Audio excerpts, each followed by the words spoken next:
সুজি দিয়েও যে এত সুন্দর ডিম পরোটা বানানো যায় সেটা না দেখলে বিশ্বাসই হবে না। এইভাবে সুজির ডিম পরোটা বানালে পরোটা যেমন সফট হবে তেমন খেতেও দুর্দান্ত লাগবে। আসসালামু আলাইকুম বন্ধুরা, কিচেন বাঙালিয়ানা চ্যানেলে আপনাদের সবাইকে স্বাগত জানাই।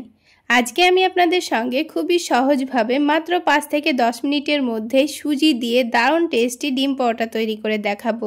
মাখাবেলার কোনো রকম ঝামেলা ছাড়াই পরোটাগুলো বানিয়ে আপনারা শুধুমাত্র খালি মুখেই খেতে পারবেন, আলাদা করে সবজি করার কোনোই দরকার নেই। তাহলে বন্ধুরা, রেসিপিটি তৈরি করে নেওয়ার জন্য সবার প্রথমে আমাদের সুজি লাগবে। তো এখানে আমি হাফ কাপ পরিমাণ সুজি নিয়ে নিচ্ছি। সুজিটাকে খুব ভালোভাবে ব্লেন্ড করে নিতে হবে। তার জন্য হাফ কাপ সুজির জন্য এখানে হাফ কাপ পরিমাণই পানি দিয়েছি। এবারে সুজিটাকে ভালোভাবে ব্লেন্ড করে নেব।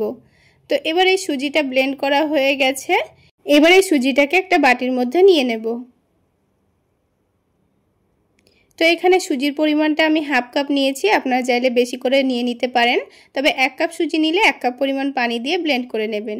তো আরও এখানে হাফ কাপ পানি দিয়ে ব্লেন্ডারটা ভালোভাবে ধুয়ে নিয়ে আমি সুজির মধ্যে দিয়ে দিচ্ছি। তো পানি দেওয়ার পর সামান্য পরিমাণ লবণ দিয়ে দিচ্ছি, আর দিয়ে দেব সামান্য পরিমাণ চিনি। চিনি দিলে পরোটাগুলো খুব একটা মিষ্টি হবে না, কিন্তু খেতে ভীষণ ভালো লাগবে। এবার সব কিছুকে একটু ভালোভাবে মিশিয়ে নেব। খুব ভালোভাবে মিশিয়ে নিয়ে একটা পাতলা ঘনত্বের ব্যাটার তৈরি করে নিতে হবে। ব্যাটারটা কিন্তু অতিরিক্ত ঘন করা যাবে না, আবার খুব বেশি পাতলাও করা যাবে না। তো এখানে হাফ কাপ পরিমাণ সুজির জন্য কিন্তু আমার টোটাল 1 কাপ পরিমাণ পানি লেগেছে।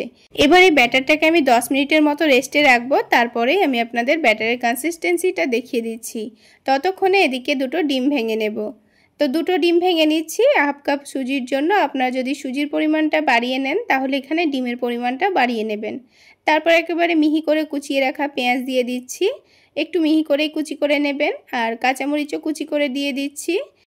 আর স্বাদমতো লবণ দিয়ে ভালোভাবে ডিমটাকে ফেটিয়ে নিতে হবে। এখানে আলাদা করে আর কোনো মশলা দেওয়ার দরকার নেই। এখানে লবণ, কাঁচামরিচ আর পেঁয়াজ কুচি দিলেই কিন্তু হয়ে যাবে। এবার সব কিছু একসঙ্গে ভালোভাবে মিশিয়ে নিয়ে এখন এই ডিমটাকে এক সাইডে রেখে দেব। এবার আমি আপনাদের ব্যাটারের কনসিস্টেন্সিটা দেখিয়ে দিচ্ছি। তো দেখুন, সুজির ব্যাটারটা কিন্তু আগের থেকে অনেকটাই ঘন হয়ে গেছে। এবার এটাকে ভালোভাবে মিশিয়ে নিতে হবে। যখন পরোটাগুলো তৈরি করে নেব, পরোটাগুলো তৈরি করার আগে এইভাবে করে একটু ভালোভাবে বারবার মিশিয়ে নিতে হবে। তো প্যানটাকে হালকা গরম করে নিয়ে সামান্য তেল দিয়ে খুব ভালোভাবে মুছে নিয়েছি। তাহলে এখানে পরোটাটা নিচে থেকে আটকে যাবে না। আর সুজির ব্যাটারটা প্যানে দেওয়ার সময় গ্যাসের ফ্লেমটা একেবারেই লোতে রাখবেন, তা না হলে এটা নিচে থেকে পুড়ে যেতে পারে। এবার 1.5 চামচ ব্যাটার দিয়ে গোল করে রুটির মতো করে ছড়িয়ে দিতে হবে।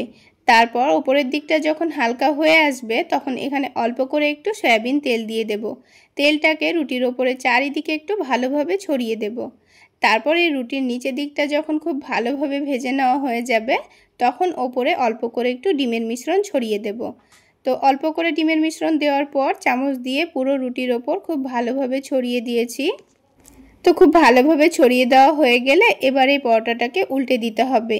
আর বন্ধুরা, এই পরোটাগুলো তৈরি করার জন্য কিন্তু খুব বেশি তেলের প্রয়োজন হয় না, সামান্য তেলে পরোটাগুলো ভাজা হয়ে যায়। তো উল্টে দেওয়ার পর অপর দিকেও কিন্তু ঠিক একইভাবে ডিমের মিশ্রণ চারিদিকে লাগিয়ে দিতে হবে। আর এই সময় কিন্তু গ্যাসের ফ্লেমটা একেবারেই লোতে রাখবেন, তা না হলে নিচের দিকে ডিমটা কিন্তু পুড়ে যেতে পারে। তখন কিন্তু এই পরোটাটা খেতে খুব একটা ভালো লাগবে না। তাই পরোটাটা ভাজার সময় অবশ্যই গ্যাসের ফ্লেমটা মিডিয়াম টু লোতে রেখে ভেজে নিতে হবে। তাহলে খুব সুন্দর ভাজা ভাজাও হবে আর অনেকটা ক্রিস্পিও হবে। এবার পরোটার দুই দিকটাই আমি খুব সুন্দর কালার আসা পর্যন্ত উল্টে পাল্টে ভেজে নিয়েছি। আর খুব সুন্দর কালার চলে আসলে এবার এই পরোটাটাকে আমি তুলে নেব। তো একটা পরোটা কিন্তু আমাদের ভেজে নেওয়া হয়ে গেল।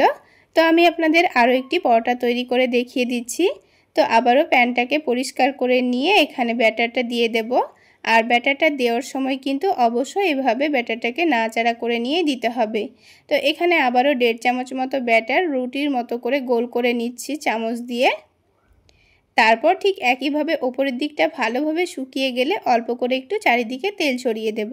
তেলটাকে রুটির চারিদিকে এইভাবে করে ছড়িয়ে দেওয়ার পর এবার ওপর থেকে ডিমের মিশ্রণটা লাগিয়ে দিতে হবে।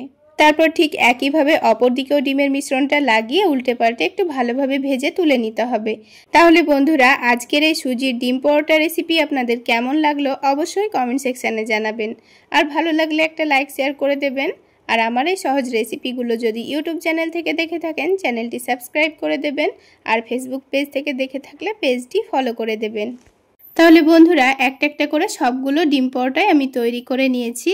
আর এবার আমি আপনাদের দেখিয়ে দিচ্ছি, দেখুন ডিম পরোটাগুলো কতটা সফট নরম তুলতুলে হয়েছে। এইগুলো শুধু খালি মুখেই খেয়ে নিতে পারবেন। তাছাড়া এইভাবে ডিম পরোটাগুলো বানিয়ে চাইলে আপনারা বাচ্চাদের স্কুল টিফিনেও দিতে পারবেন কিংবা সকালের নাস্তায়ও খেতে পারবেন। খেতে দারুণ লাগে। এবার একটা পরোটা আমি আপনাদের ছিঁড়ে দেখিয়ে দিচ্ছি, দেখুন কতটা সফট নরম তুলতুলে হয়েছে। তাহলে বন্ধুরা আজকে এই পর্যন্তই। সকলে অনেক বেশি ভালো থাকবেন, সুস্থ থাকবেন। দেখা হচ্ছে আরও একটি নতুন রেসিপি নিয়ে নেক্সট এপিসোডে।